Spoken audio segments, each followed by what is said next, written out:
Seid ihr wirklich Glückspilze, kann man so sagen. Denn viele eurer Eltern, aber auch vor allen Dingen eure Großeltern, hatten noch nicht schulfrei. Am 3. Oktober ist es nämlich ein relativ neuer Feiertag. Den gibt es erst seit dem 3. Oktober 1990, wo man gefeiert hat, dass die beiden deutschen Teile, nämlich die DDR und die Bundesrepublik, wieder vereint waren.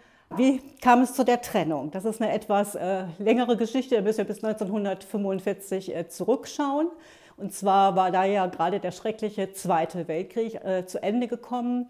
Deutschland hatte diesen Krieg zu verantworten gehabt. Es sollte auf keinen Fall jemals wieder ein Krieg von Deutschland ausgehen. Insofern hat man beschlossen, dass man Deutschland teilte in eine Ost- und eine Westhälfte. Und gleichzeitig wurde entschieden mit der Trennung, dass für den Osten die Sowjetunion zuständig war, die Kontrolle üben sollte und für den westlichen Teil die USA. Im Westen hat sich dann aber sehr bald mit Hilfe der Amerikaner, die anders als die Sowjetunion Geld gaben und nicht für Reparaturen nahmen, letztlich eine Art von Wirtschaftswunder etabliert. Vielen Menschen ging es sehr viel besser. Es gab dann natürlich auch von Seiten der Ostdeutschen die Beobachtung, ihnen geht es eigentlich sehr viel besser als uns. Es fehlte an allen Ecken und Enden, es gab wenig Geld im Land und es zeichnete sich sehr bald eine Fluchtwelle aus. Also eine Fluchtwelle, dass wirklich viele ostdeutsche Bürgerinnen und Bürger sich entschlossen, in den Westen zu fliehen und dort zu leben und dort, wie sie hofften,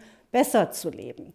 Und der Staat musste natürlich etwas dagegen tun und hat, das wisst ihr sicherlich vielleicht auch noch aus Erzählung, hat eine Mauer gebaut und beschlossen, eine Mauer zu bauen. Und das begann dann am 13. August 1961. Und damit waren beide deutsche Staaten wirklich voneinander getrennt. Man kann sich vorstellen, dass in der zurückbleibenden DDR-Bevölkerung man immer unzufriedener wurde. Es brodelte regelrecht und es gab durchaus immer mehr Kritik auch an der Regierungsform. 1989 dann kam es zu einem regelrechten Höhepunkt in Leipzig.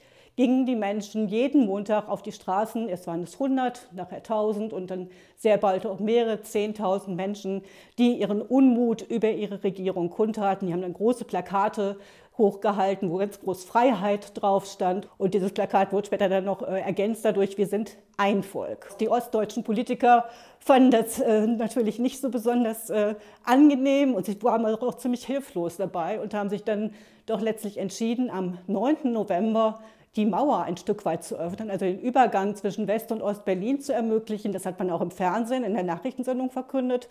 Und ganz, ganz viele Berlinerinnen und Berliner aus Ost- und West-Berlin sind sofort an die Mauer gereist und gefahren und haben dann gemeinsam mit den jeweils anderen Deutschen gefeiert, haben sie angestoßen mit Sekt, haben auf der Mauer sogar getanzt. Es gibt schöne Bilder dazu. Und waren sich dann auch sehr bald einig, dass man gemeinsam auch wieder ein gemeinsames Land haben wollte. Man muss dazu sagen, dass es wirklich diese mutigen DDR-Bürgerinnen und Bürger waren, die das hinbekommen haben. Und insofern feiern wir jetzt jeden 3. Oktober den Tag der deutschen Einheit. Und ihr habt, wenn es nicht gerade ein Sonntag ist, auch schulfrei.